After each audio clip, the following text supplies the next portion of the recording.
Hey guys, tonight we are standing before the gate of a world where laws are not only strange, but can decide the very colour of the clothes you wear, the hour you must sleep, or even whether you are allowed a single bite of meat.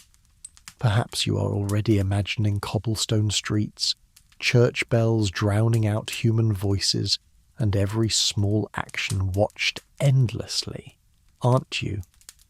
Trust me, you would likely never wish to have been born in such a time. So before we begin, take a quiet moment to like this video and subscribe, but only if you truly enjoy what I am doing here, and if you are watching in the late hours of the night, leave your location and local time in the comments, so I may know from which distant corners we're travelling together through the darkness. Now then, turn out the lights, bury yourself beneath a warm blanket, and let us step gently into tonight's journey. If you lived in a European city during the Middle Ages, you would quickly learn that clothing was not merely something to shield your body from the cold or the dust. It was a tool of social control more effective than any guard patrol. People looked at what you wore to determine which class you belonged to, how much you earned, what rights you held, and most importantly, whether you were standing exactly where this world had already decided you must stand. A bright colour, a cloth too finely woven, or a delicate line of lace at the collar could transform you into a transgressor. Those around you would understand that you wished to step beyond the limits, and to them, that was a sign of potential chaos. As you walked through the market, every glance that drifted down to the hem of your clothing was like a quiet inspection. Is that truly fit for you? No one asked aloud, but all of them knew the question lingered constantly above every head. Clothing was an identity document you were required to carry for life. You might be a diligent labourer, earning more than your father or grandfather ever did, but if the sumptuary laws declared that you were allowed only coarse, dark fabrics, then you would have to accept it. To dare drape silk or velvet over your shoulders, materials reserved for royalty or the noble class, meant you had strayed into forbidden territory, where punishment did not stop at the confiscation of property. Your honour, your family's fragile standing, even your safety against accusations could be swept away merely because of one garment worn against the rules. You would see this most clearly during festivals, when everyone wished to appear as splendid as possible. But behind that excitement smouldered tension. People were not only adorning themselves but watching one another, observing who was trying to appear as someone they were not. The scrutinizing looks and hushed whispers quickly turned into swelling suspicion if anyone appeared more magnificent than society permitted them to be. A headscarf adorned with too many gleaming beads, or shoes with tips a bit too sharply pointed, either might be enough to drag the wearer before a crowd and force them to explain where such luxuries came from. Unable to prove it, then punishment would be accepted publicly, a reminder that clothing was not something one could choose freely. Those in power understood all too well. If the lower classes were allowed to dress like the upper ones, then the distinctions of status would begin to blur, and if those distinctions blurred, order itself would tremble. Thus, to control clothing was to control the very perception of society. Everyone must look exactly like the station they occupied. A garment out of place was not simply a violation of style, it was a quiet declaration of ambition. In your small home, the single tunic hanging near where you sleep is hardly beautiful, but it is safe. It ensures that when you step outside, you will not become the focus of unwelcome attention. It keeps you fixed in the position everyone expects you to remain. Many people of that age dreamed, silently, of one day wearing something finer. But even such a dream had to be locked tightly inside, for any desire to rise was regarded with suspicion. A story about clothing, if told too simply, would dissolve into mere descriptions of fabrics and forms. But in reality, it was a story of stratification, of who had the right to be proud, who must stay humble, who was permitted to be seen, and who must fade into the background of society. When night falls, you fold your worn garment and lay it beside your bed, breathing out a long, tired sigh. You do not love it. But it is the only choice that brings no trouble. In a world where every gaze is poised to judge, wearing what is allowed becomes the least exhausting way to survive. And that is when you understand. Power does not need to shout or punish loudly. It only has to rest quietly on your shoulders, exactly as the rules require, silent, yet no one dares to defy it. After a day spent straining your eyes to see whether everyone's clothing matches their social position, you might think that once darkness falls, all surveillance would be folded away along with your outer garment. But in the Middle Ages, the authorities did not only control you while you were awake, they controlled you even as you slept. The city you live in would gradually sink into silence, not by the natural rhythm of dusk, but by command. When evening fades, the church bells begin to ring, not merely to mark the hour, but to signal that daytime life has officially ended. Those bells are known as the curfew bells. People often said the word curfew came from cover your fire, meaning you must cover your hearth. It was not only a warning for safety. Covering the fire ensured the rulers that no one would remain awake and gather when they were not permitted to do so. You had to extinguish your fire or smother the embers, for a city built of wood needed only one wandering spark to burn to the ground. Yet if you watched closely, you would see the control reached much farther than mere fear of flames. When the curfew bell sounded, the city gates closed. Guards locked down the crossroads and all activity had to stop. The darkened streets became places your feet were not allowed to tread. That silence was not peace. It was a rule. The moment people heard the bell, they hurried home, bolted their doors, and reminded themselves that to live safely meant to obey. You might think the purpose was simply to prevent crime at night. And yes, that made sense. Darkness hides many ill intentions. But in truth, what frightened the rulers more than thieves were ordinary citizens when given a chance to meet, to speak, and perhaps to question power. A city that sleeps on schedule is a city safe for those who govern it. Everyone kept inside their own walls, separated from one another, unable to form any secret bond. You would feel it most sharply on nights when the day had left some story unfinished. You wished to step outside to meet someone, exchange a few more quiet words, but you do not dare, for all knew. If a guard discovered you wandering after the curfew bell, you would be arrested and accused of plotting trouble or theft. A conclusion reached before you even opened your mouth to defend yourself. Things that seem simple today, a late-night stroll, a visit to a tavern after work, were once considered beyond the limits of a respectable person. The city must sleep, and you must sleep with it. There was no exception for personal freedom. As you lie in your small room, the echo of the bell still hums in your mind. It is a reminder that this society does not allow you to enjoy the night in your own way. Darkness must have order. Silence must have discipline. Those in power must be certain that you are not conspiring while their eyes are shut. You may tell yourself these rules exist for stability, yet even you understand it is a way to make people familiar with obedience, a habit pursued without question. The next morning you rise early, put on the one garment you're permitted to wear, and walk upon the roads you're permitted to walk. And when night comes again, you extinguish the light, cover the fire, and sit still within a locked space, because the bell has declared it so. Perhaps the simplest way to describe the life of an ordinary person then is by day, they were judged for their clothing. By night, they were governed through their sleep. Every part of a life was shaped to fit a mould, from what you wore to how late you were allowed to remain awake.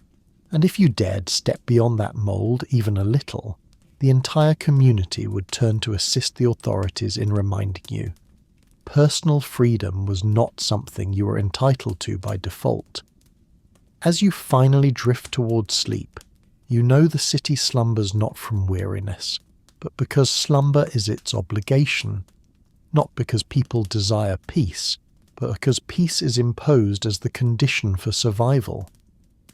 The bells in the night do not lull anyone to rest. They merely remind that all must sleep, or at least pretend to sleep, so that order may continue.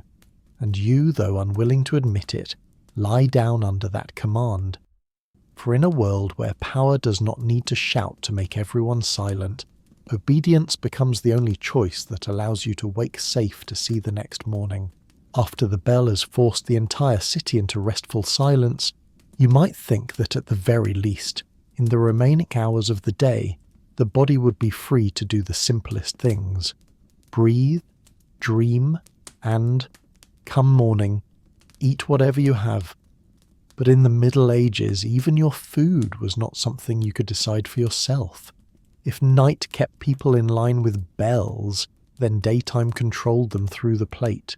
The hands of religion and law reached straight into the household hearth, overseeing each piece of meat, each cut of fish, every breath tied to survival. What you were allowed to eat, when you were allowed to eat it, and who could eat what, all were predetermined. Failure to comply meant sin, not only against earthly law but against God himself. You would see this most clearly every time a fasting day arrived. Days on which meat was forbidden crowded the church calendar. Wednesdays, Fridays, major holy seasons, and countless other special observances. People obeyed as if it were a duty. The original reasoning was framed as a path toward humility and spiritual elevation. But if you studied how society functioned, you would quickly realize that controlling meat consumption had very little to do with faith alone. It was a way for church and rulers to control the economy of the common folk. Livestock was valuable, a wealth that could be depleted too quickly if used freely. Restricting meat ensured that cattle herds did not diminish too fast, and that taxes and tithes continued steadily. Meat became a luxury granted by permission, not by nature. People were reminded that meat was not for their impulsive appetite. It was a resource to be managed carefully, so that the structure of society remained intact. In contrast, fish became the star of the table on meatless days. An entire industry flourished, built upon the intersection of sacred rules and worldly profit. Coastal regions prospered, noisy fish markets thrived, not merely because of abundant waters, but because millions needed something to replace meat for nearly half the days of the year. And when fish needed to travel farther, last longer, serve more mouths, the crafts of salting, smoking and drying grew into vital technologies. You might say, religion accidentally pushed food preservation forward, but the people of that time would say, we do not eat fish because we love fish. We eat fish because the law commands it. The dining table became an altar of obedience. To eat the wrong food on the wrong day could brand you as an enemy of divine order, and bring condemnation from the community itself. No one wished to stand out in that way, so heads bowed and rules were followed. In every household kitchen, decisions about food did not come from tongue or stomach, but from church and state. And thus the meal, the most primal anchor of survival, became tightly governed. You could easily picture a farmer standing before his livestock, staring at animals fat and ready, knowing that today, tomorrow, and many days after he could not touch their meat. He raised them. He fed them. But the right to enjoy them belonged to those far above him. Such regulations governed not only the body but the mind. People learned to believe that eating itself had right and wrong, sin and salvation. Obedience seeped into every bite, until no one asked why they must eat this way, only how not to break the rule. From afar, the entire society would appear like a single great machine. Clothing defined one's place under the sun, bells ensured the night remained still, and food ensured that no one lived more comfortably than they were allowed to. As the last light of day reflects on your plate of salted fish, you understand that even your portion is not your choice. It is dictated to remind you that power exists in every slice withheld, every forbidden piece of meat, every fish hauled from water to replace the desires you must keep buried. When you set down your bowl and platter, you realize your body may be full, but your mind is held tight. For in a world like this, you're not merely controlled in the public square, but inside your own kitchen. And as you prepare for another night when the bell will command you to sleep, you know that tomorrow you will eat by order, dress by order, and exist within a rhythm already calculated for you. All of it serves to remind you of one truth. Order does not only live in speeches, it lives in every habit required to survive. And so, to live peacefully in that age, you must accept that even eating, the most instinctive act of life, is part of a silent obedience. You have grown accustomed to the fact that your daily meals are supervised by both church and law. You know well which days meat is permitted and which days it is forbidden, but that does not mean that when hunting season arrives, you may simply walk into the forest and secure a bit of protein for your family. In the Middle Ages, even the forest beside your village did not truly belong to you. As with everything else in your life, the right to set foot in nature depended on your social rank. The forest, which you might imagine as a realm belonging only to the natural world, was in truth an extension of power. As long as you lived under the rule of a lord, everything that grew, crawled, ran, or flew in the woodlands surrounding his castle belonged to him. Hunting laws were created to protect that truth. Only those with privilege, the lords, the nobles, and whomever they granted permission, were allowed to hunt large game such as deer, stag, and boar. They hunted not only for sustenance, they hunted for entertainment, to assert dominance, and to remind the common folk that even the right to take life from nature lay in their hands alone. You, an ordinary person, might watch a hare dash past the path or hear a deer rustle leaves just a few steps away. But you must restrain your most basic instinct to survive. If you entered the forest with a bow without permission, no one would care whether you did it because your children were starving or you had been driven to desperation. The law would see your act as a direct challenge to the social order. A single rabbit killed illegally could brand you a rebel. It sounds absurd, yet to those in power, your attempt to hunt meant you dared to reach for a resource reserved only for them. In their eyes, you were not merely hungry. You were a threat. Forests were strictly guarded. Warning signs hung along the trails. The Lord's huntmen patrolled constantly, ready to punish anyone who was not one of the chosen. Some told stories of neighbours being arrested simply for carrying a small trap. No one asked questions. No explanations were needed. Only a heavy silence and the understanding in the eyes of the crowd. Do not do the same, unless you wish to become the next living warning. If you were poor enough that you could not wait for the church to permit meat again, if your children cried for food, you still had to gaze at the forest from afar, as though looking upon a locked pantry. That feeling was not mere shortage. It was a message carved sharply into your existence. Your survival has a price, obedience. Many still tried to snare rabbits in secret, fully aware of the consequences. Sometimes hunger grows stronger than fear, and every night on the forest edge becomes a gamble between instinct and authority. For you, one rabbit could keep your family alive through a cold day. But to the Lord, that rabbit represented his right. Taking it meant stealing a symbol of the established order. The elders would often say, "In these times, wild beasts live freer lives than we do." bitter as it sounds, it is not untrue. The animals could roam anywhere across the estate, while you were allowed only where the law permitted. And if you crossed even one boundary into that realm of power, you might be punished no less harshly than someone who raised a weapon against the Lord himself. At night, you stare into the dark woods and see the glint of wild eyes hidden in the brush. They search for food by instinct, unbound by rules. You do not. You must wait for sanctioned days, for authorized portions, for the Lord's commands. On one side, the life of the wild, governed by nature alone. On the other, the life of the medieval human, survival shackled by cold laws. Hunting regulations like clothing laws or food laws were not mere technicalities. They were the means by which authority rooted itself into every day of every life.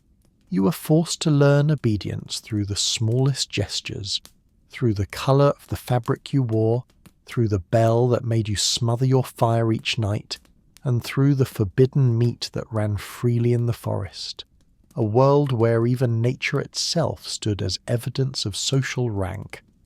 And when you lie down, you quietly remind yourself that tomorrow you must tread carefully again. For here, survival does not depend on what you can obtain, but on what you are allowed to obtain. You already know that in the Middle Ages even food and nature did not belong to you. Every basic human need was confined within boundaries. But there is one thing you might hope would be protected absolutely: justice. Sadly, that hope would vanish the moment you witnessed how right and wrong were determined in this age. If clothing and food were tools to maintain order on the outside, then the judicial system was how that order rooted itself deep into the human mind, through fear. Here, justice was built upon the belief that God always watched and would deliver judgment on behalf of humankind. When someone was accused, what people sought was not evidence or reasonable argument. They sought signs of God's will. And so, ordeals were created to test which side God favoured. People called it trial by ordeal, justice through pain. Imagine you were accused of theft or of offending someone above your station. You insist you are innocent, yet your words carry no weight against their suspicion. The only option left is for you to enter a trial whose result depends not on skill or reason, but on whether God chooses to be merciful. One of the most common ordeals involved red-hot iron. You would be ordered to carry a burning iron bar in your hand, or step barefoot upon glowing coals. Your wounds would be wrapped, and 3 days later the bandages removed before a crowd. If the flesh healed cleanly without infection, you were declared innocent. But if blisters and suppuration remained, you were judged guilty. Few could win a wager so cruelly made against the human body. But that was only one form. Sometimes water made the judgment. You would be bound and thrown into a cold pond or river. If you sank and nearly drowned, you would be pulled up and proclaimed innocent, for the water, symbol of purity, had accepted you. But if your body floated by natural instinct, they concluded the water had rejected you, and you were guilty, meaning you might die to prove innocence, and be condemned if survival instinct kept you alive. At other times, the ordeal became combat. The accused and the accuser were forced to fight until one could no longer stand. The victor was considered the one God chose to defend righteousness. You might be weaker, older, or unable to fight at all, yet none of that mattered. If you were pure, they believed God would carry your blade. All of these ordeals sprang from a weary conviction that humans were incapable of discerning truth on their own. They surrendered their lives to a judgment proclaimed divine. It birthed a system where your suffering itself was the evidence. But if you look closely, you will see these trials were never truly about discovering truth. They were about safeguarding the social hierarchy. In a world where power feared any challenge, justice needed to intimidate more than it needed to be fair. By ensuring every person lived with the terror of being dragged before a crowd to prove innocence through agony, the rulers made certain that few would ever dare question authority. You may witness a neighbour falsely accused. You know he is innocent, yet you also know that speaking on his behalf would only cast doubt upon you. So you stay silent. Everyone stays silent.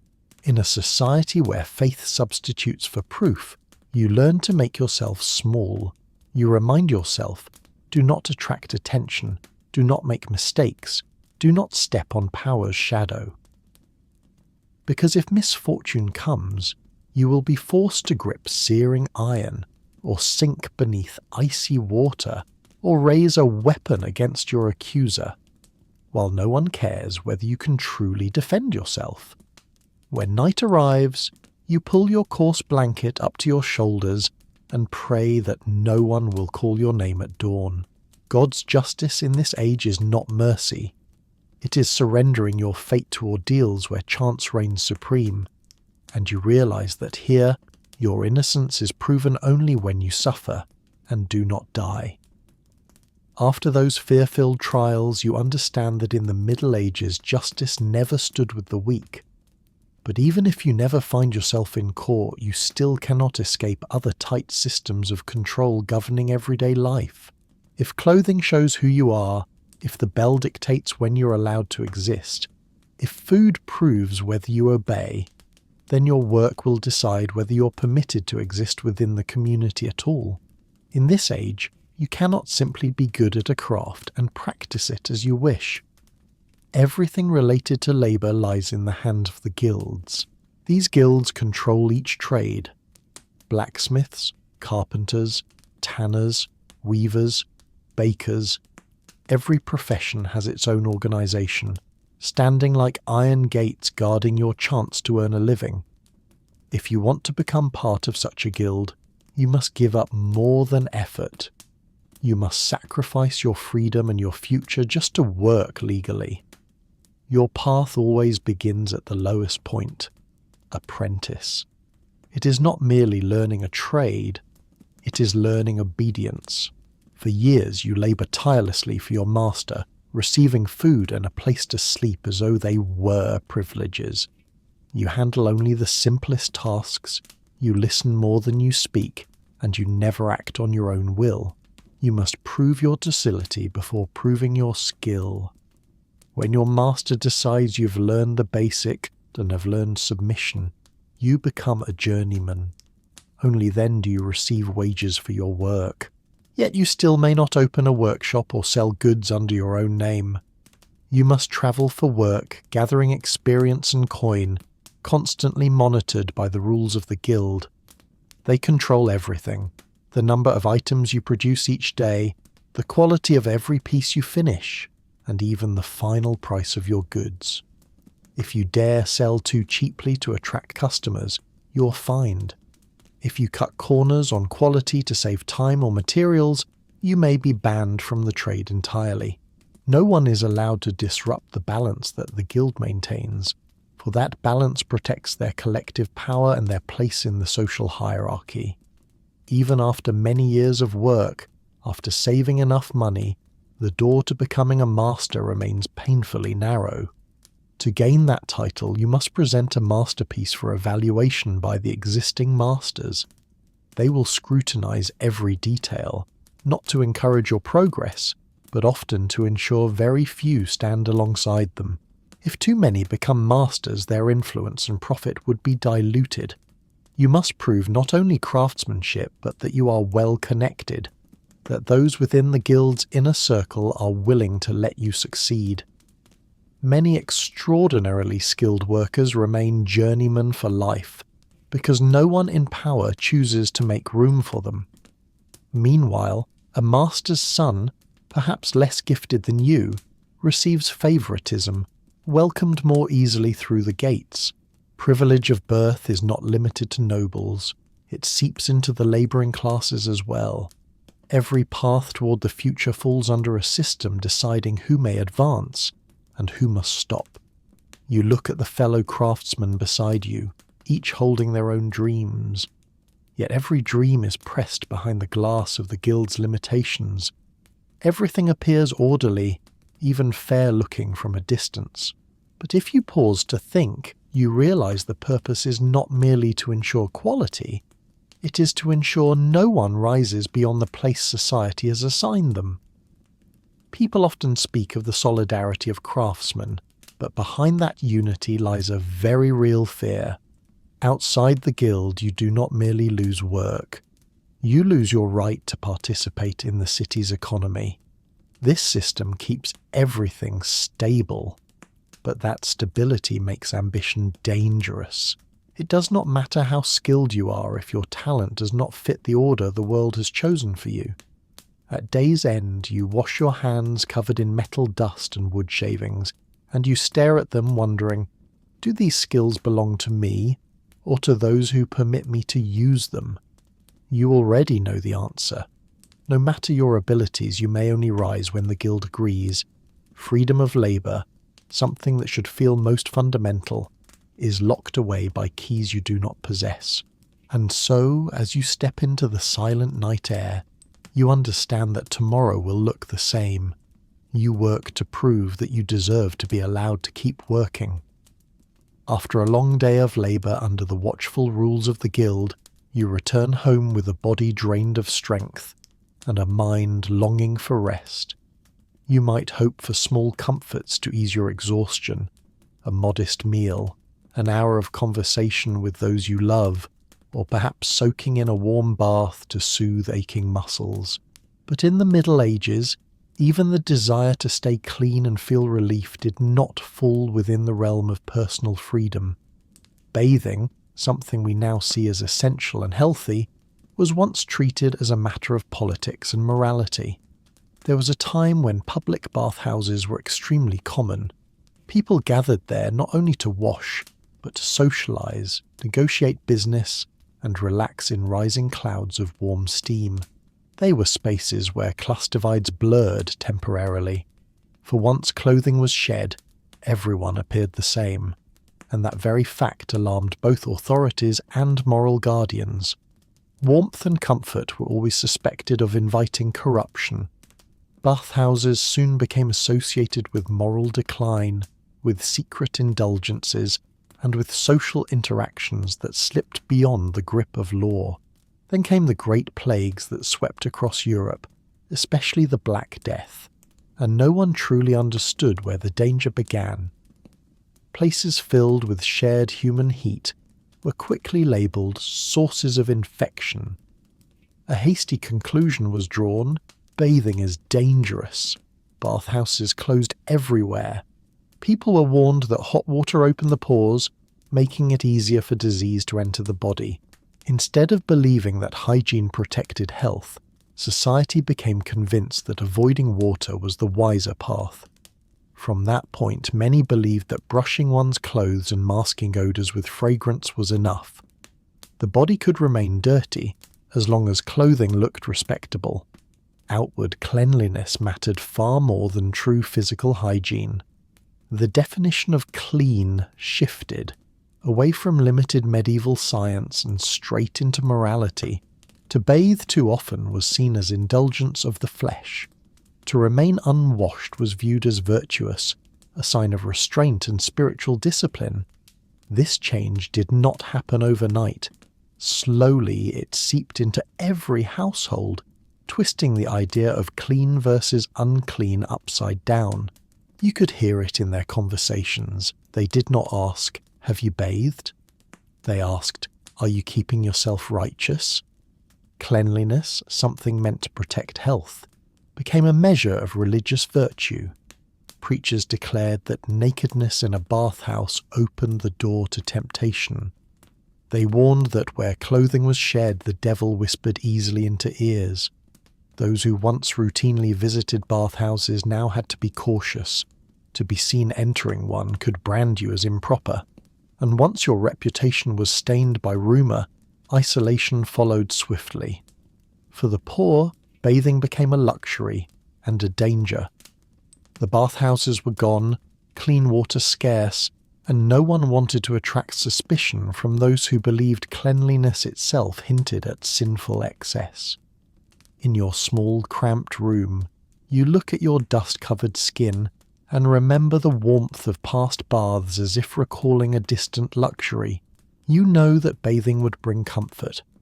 Yet you also know it could make others question your character and your loyalty to moral expectations.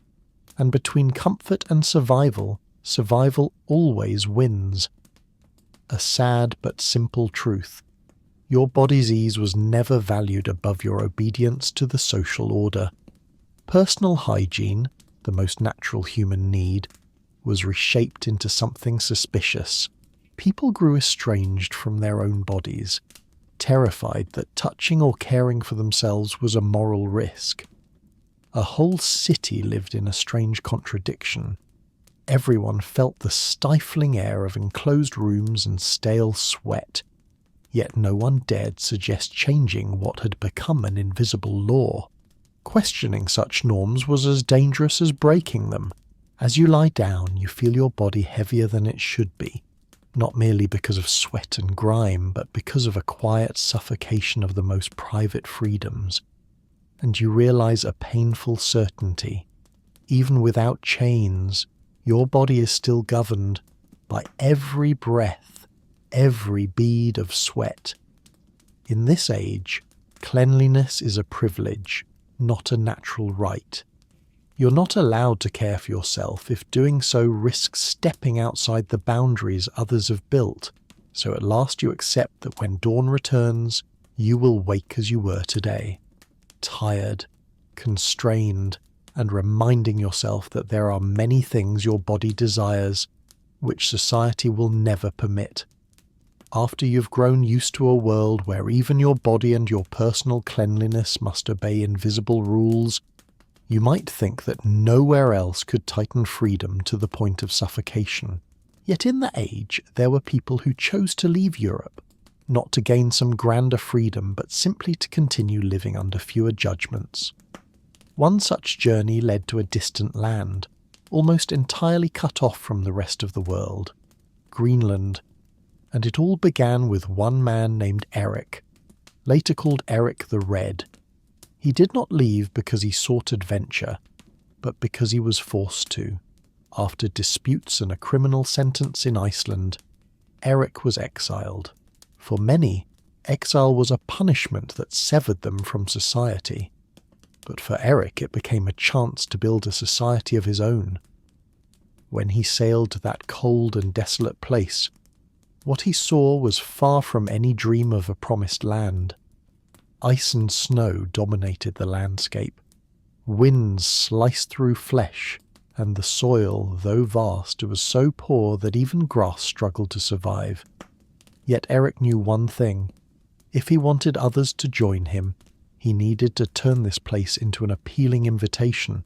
So the name Greenland, the Green Land, was born, a clever campaign of persuasion. He understood well that people suffocating under rigid systems would eagerly believe in a new land where they could shape their own lives.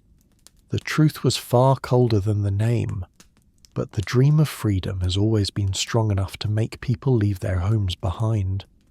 Those who followed Eric were not reckless. They were cornered by laws, wars, taxes, and injustice. When they stepped onto Greenland's shores, they realized immediately, to survive here, no one could be weak. Everything began from nothing, and every day was a quiet battle against nature. They built turf houses, walls of packed earth and roofs of thick sod.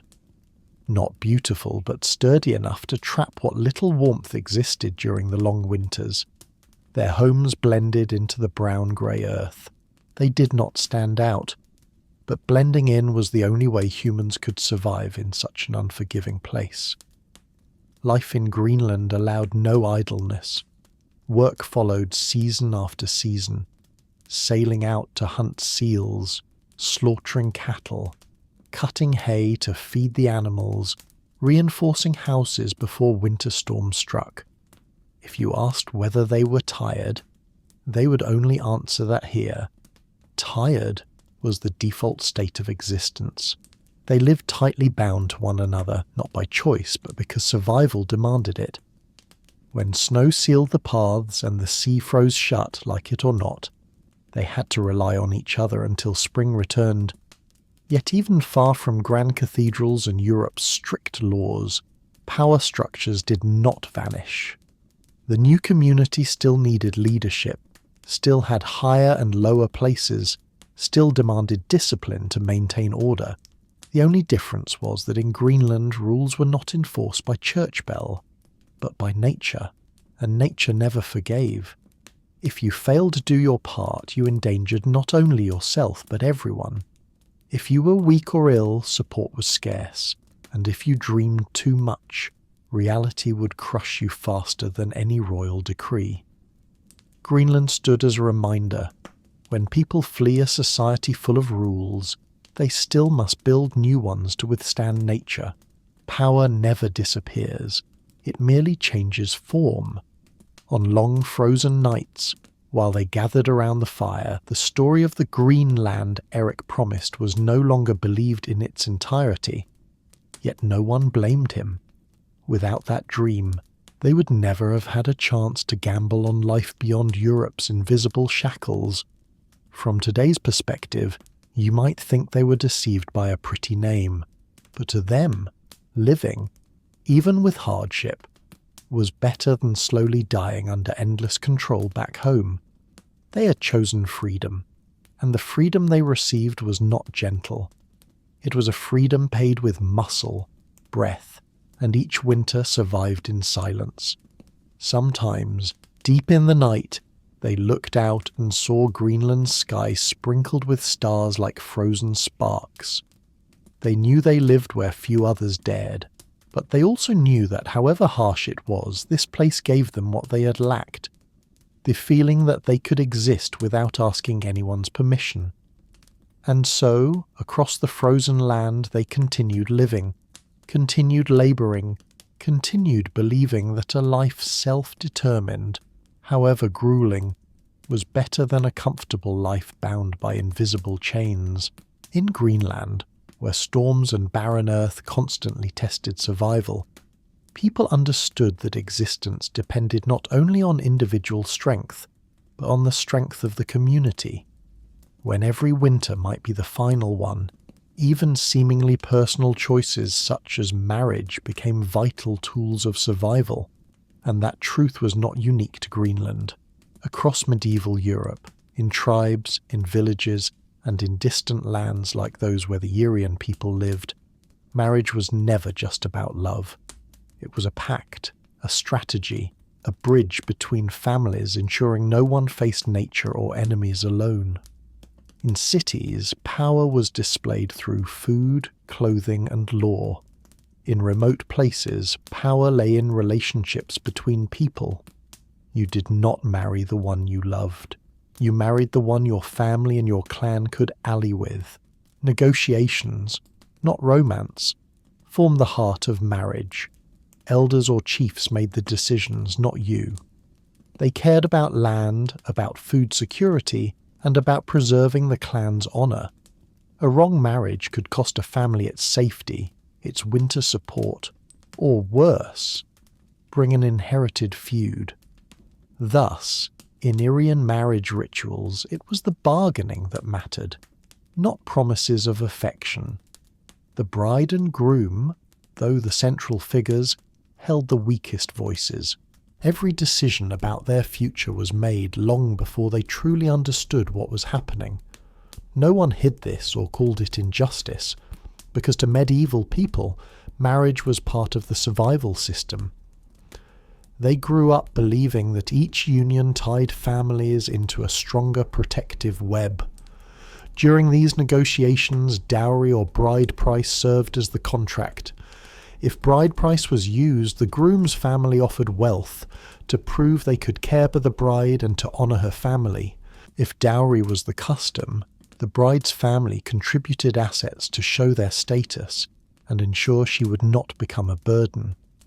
Either way, the gifts reflected the strength of the alliance, not the depth of emotion. Those gifts were security. In war, more people stood by your side. In famine, two families shared resources. In disputes, bonds reduced conflict and protected collective honor. You could see this truth in daily life. Every relationship had a purpose. Every handshake was a promise. And when a promise was bound by marriage, it became stronger than any law, for honor could not be allowed to break. Just like every other system of social control in the Middle Ages, marriage created a pattern in which each person could walk only along a path already drawn. If you refused the marriage arranged for you, it was not merely defiance against your family. It was defiance against the survival of your entire clan. You would not only weaken your own position, but potentially endanger those around you.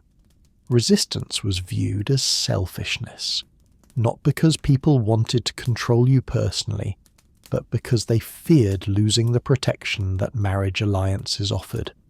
Love, if it ever came, only appeared after all those conditions had been satisfied. People hoped that time would give birth to understanding and affection, but if love never arrived, the marriage still had to endure, because it existed not for individual happiness, but for collective stability. When two individuals married, it was, in truth, two groups being bound by a tie both powerful and nearly impossible to sever. And when conflict arose, preserving the honor of the families always took precedence over preserving the feelings of the couple. Some nights you might see a new bride sitting quietly in the corner of the house, accepting her new role without a word. She knew she could not choose who would protect her in the future, but she also knew that the safety of everyone she loved depended on this decision. In that era, loving someone was a luxury. Safety for the many was the goal, and therefore marriage was not the joining of hearts, it was the binding of responsibilities. Looking at the medieval world as a whole, you see one truth clearly. Every part of life, clothing, food, shelter, sleep, and marriage, served the purpose of preserving order. No individual was allowed to matter more than the collective stability. Even when someone wished to love outside arrangement, that desire had to bow before the harsh conditions of survival. You do not need to judge whether this was right or wrong. In that world, personal feelings could weaken a clan, could break a community. Survival was the highest priority. And to survive, people had to accept the invisible ropes tying them together, ropes knotted long before they understood what love was. After seeing how medieval marriage functioned as a lifeline between clans, you might think the story ends with a wedding and life simply goes on. But their spiritual world did not stop at exchange of property or family honor. Marriage was only the opening act. More crucial was ensuring the continuation of the bloodline. And to achieve that, medieval communities leaned heavily on rituals they believed would persuade both nature and the divine to stand with them. To the people of that time, reproduction was not merely biology. It was a direct bond between humanity and the prosperity of the entire community. A newborn meant another pair of working hands, another future warrior, another light of hope against the brutality of life. And so the bride, who had just entered a marriage not of her choosing, instantly became a symbol of fertility. Her role outweighed her personal feelings. She embodied the future of the clan. To ensure that the gods understood this desire, communities held large collective rituals, where fire, blood, drums, and the circling of dancers served as language to speak to unseen forces.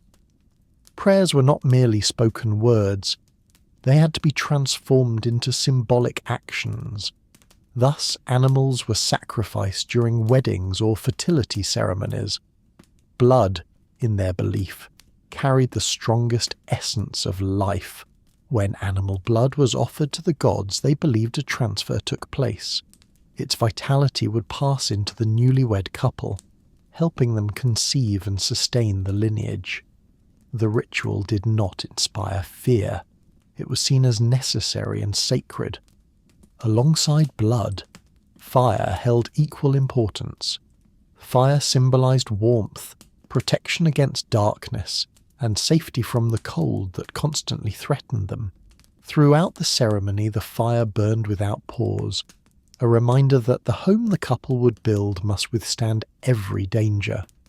People danced in great circles around the flames, drums pulsing like the heartbeat of the community. The bride was not merely a participant. She was the center of the circle, the vessel for all blessings. Here, you can recognize a familiar pattern from earlier. Everything, eating, sleeping, marrying, revolved around preserving order and survival. These fertility rituals were no exception. Music and repeated movement were not performances as we see them today, but ways for the entire community to take part in securing its future.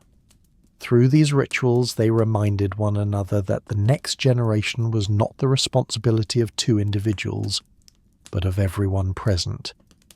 In those rituals, the bride was kept constantly under the community's gaze. They watched to see if she appeared strong enough, ready for her reproductive duty.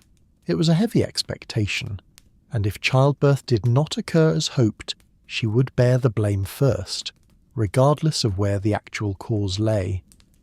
Medieval knowledge offered no fair explanation for infertility. Thus every eye fell on the woman, as if she alone controlled a task that biologically required two.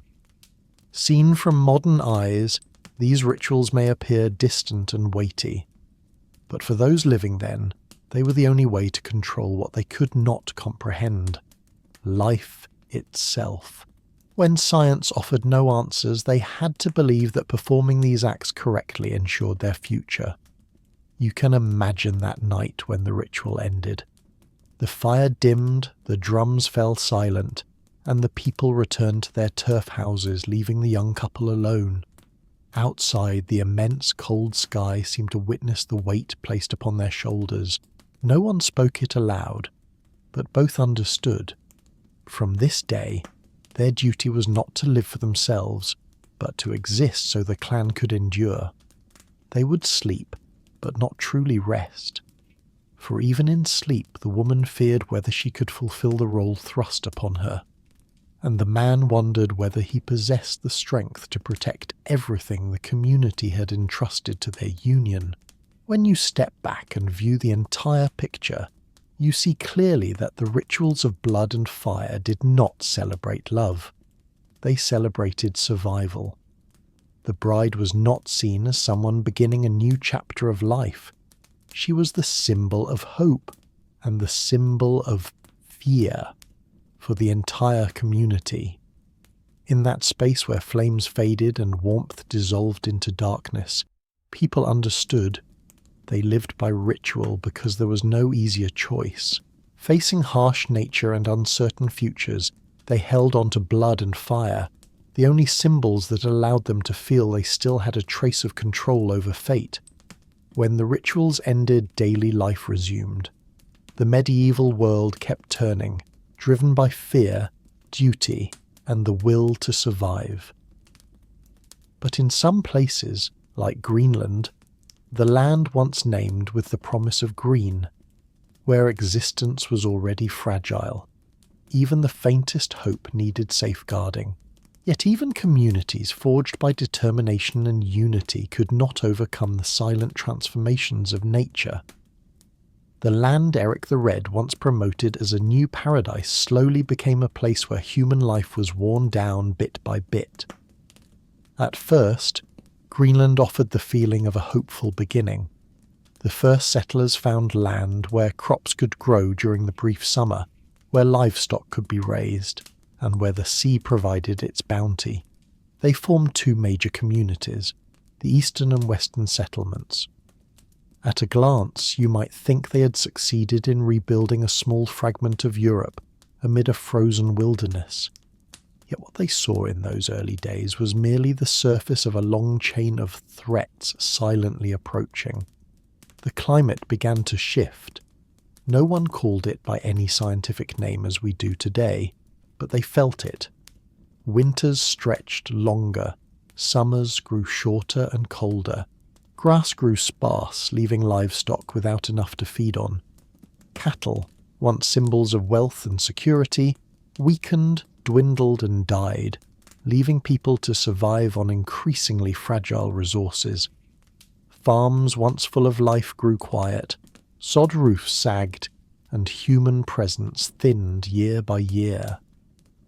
Trade, the lifeline connecting Greenland to the rest of the world, started to break down. In Europe, political upheaval and disease made supply ships rarer. Wood, iron, and all goods that could not be produced locally came in too few quantities to sustain comfort. Meanwhile, Greenland's exports, such as walrus ivory, lost their value, and so the land slipped into a deep and worrying isolation. But the greatest challenge came from their relationship with the Inuit, the indigenous people who knew this land intimately. They could hunt whales, harness sled dogs, and craft tools perfectly adapted to the ice. The Norse, proud of their European heritage, were slow to change, clinging to old methods and believing nature would eventually bow to their will. Rather than learning from the Inuit, the communities drifted apart, even competed for resources.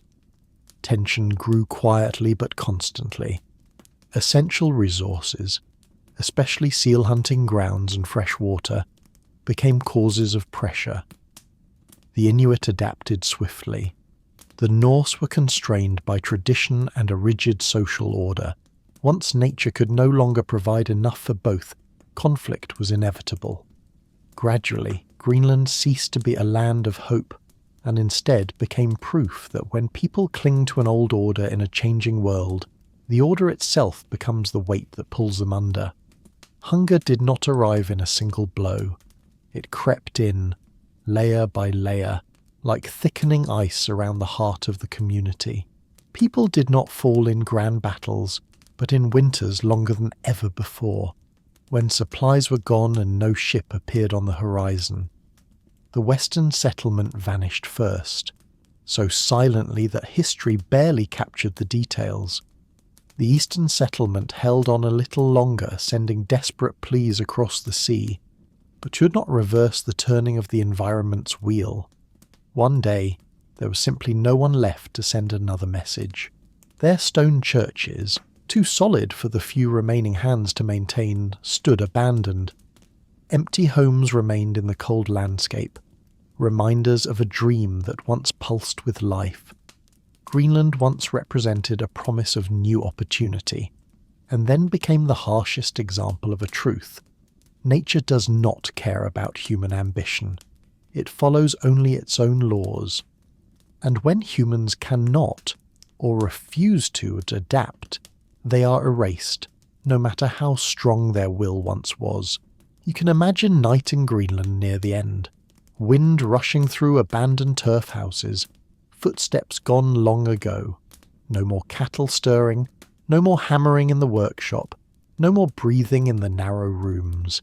Every trace of warmth remains only in walls of stone and rotting sod.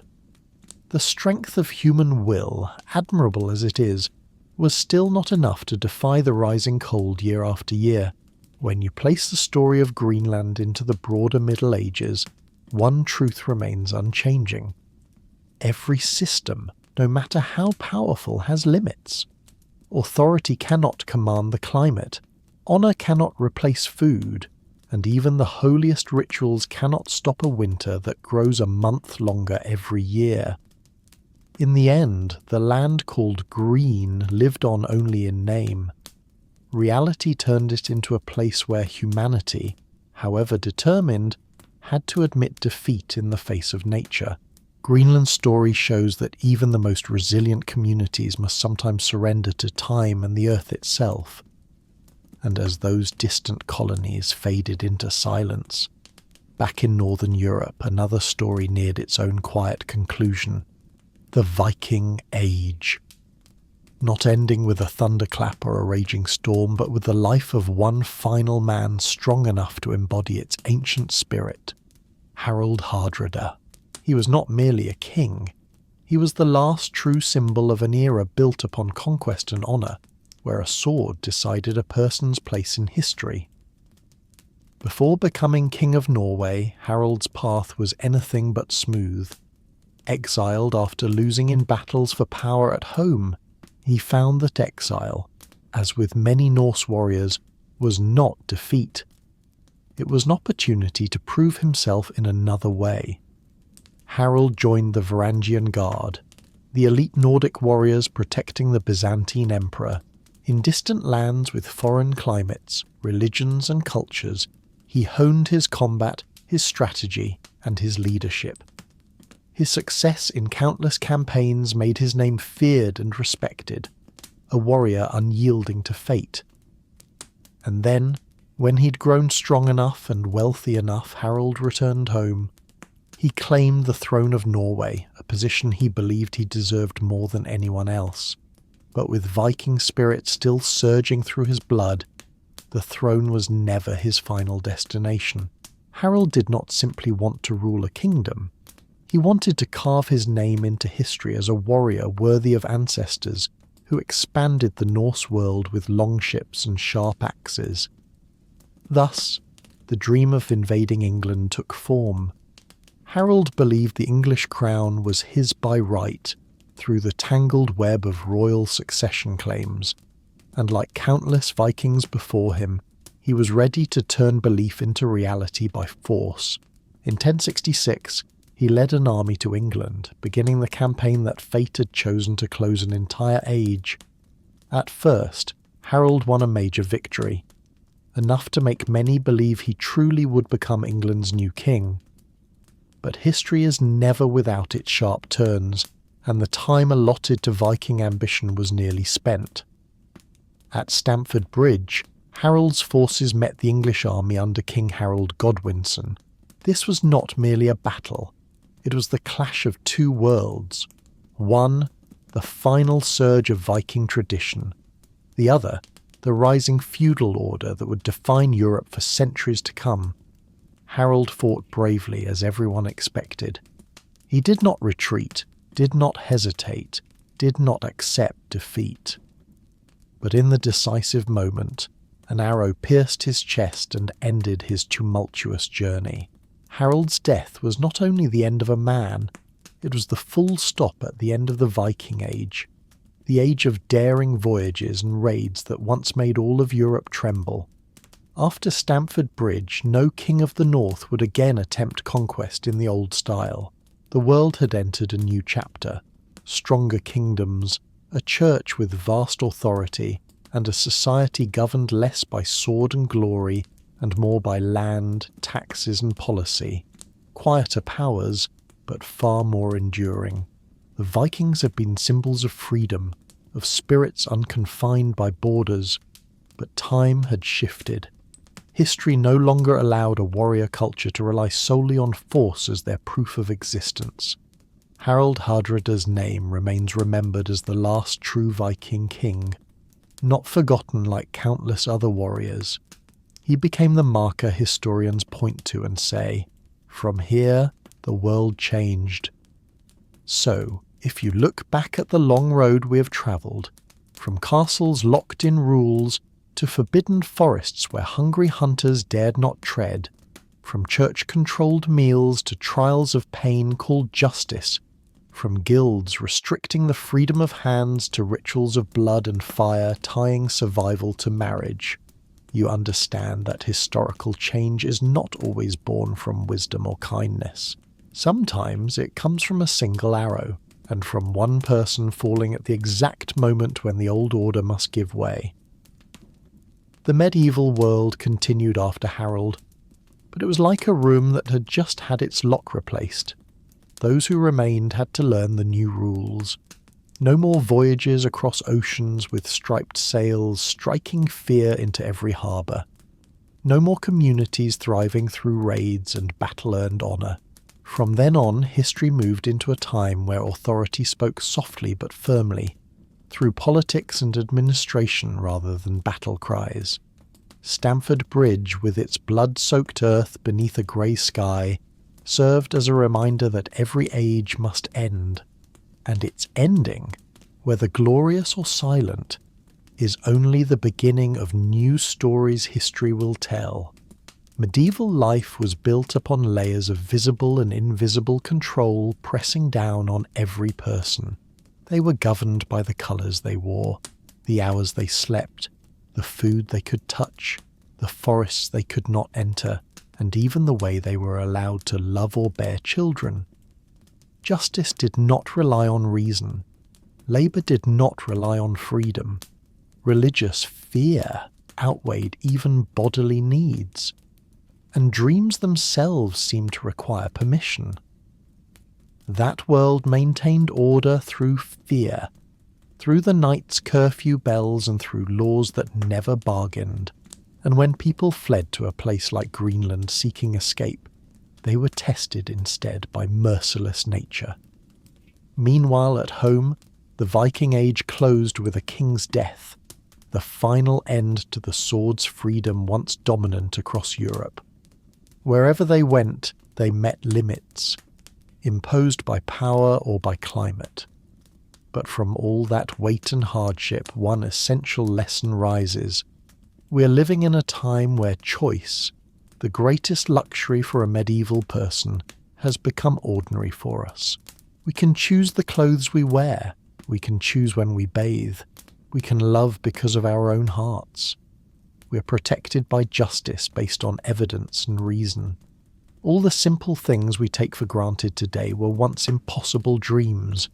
Dreams the past never had the space to make real. Thinking of them, we can see that the struggles of modern life, work pressure, personal worries, though heavy, are no longer chains tightening around every breath. We can still change, express ourselves, and step outside the mould without being judged as rebels. If medieval people had to live in order to obey, then we can live in order to seek ourselves. History is not only meant to be retold, it is a quiet reminder. Even when you feel exhausted today, even when you feel pushed into a mould, you still possess freedoms that millions of people in the past could never dream of. And that is enough for us to appreciate the breath of the present, where every small choice we make becomes a part of our freedom. So, when you prepare to drift into sleep tonight, remember that the world you will awaken to tomorrow is a world you can change, even if only a little. And it is those small changes that help history continue moving forward in the direction humanity desires.